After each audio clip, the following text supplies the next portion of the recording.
Et d'ailleurs, pour commencer, j'aimerais vous faire réagir. Il y a 6 mois de ça, on était en pleine séquence électorale.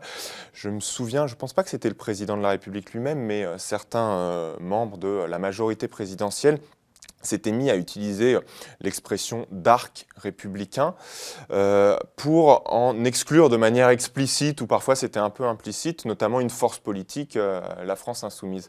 Comment vous, qui étiez probablement en train de travailler sur ce livre à ce moment-là, avez perçu cette façon comme ça de disqualifier certains et de les placer en dehors de l'arc républicain? Une entreprise méprisable et purement idéologique, c'est-à-dire on arrive à une situation dans laquelle ce sont les gens qui détruisent la substance même de la République en s'attaquant au service public, en détruisant des larges pans de l'État social, qui accusent une partie de la gauche française qui au contraire veut maintenir cette réalité de la substance républicaine, qu'il accuse d'être anti-républicain. Donc c'est une entreprise absolument méprisable.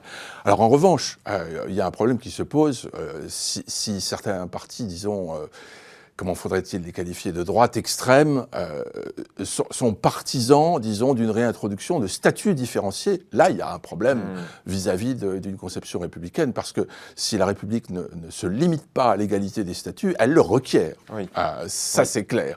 Et donc, si vous voulez instaurer un régime dans lequel des résidents de nationalité étrangère n'ont plus accès, par exemple, bien qu'ils soient résidents en France, n'aient plus accès à des services sociaux, là, il y a un problème. On sort effectivement d'une définition de la République, et je pense qu'il faut le dire.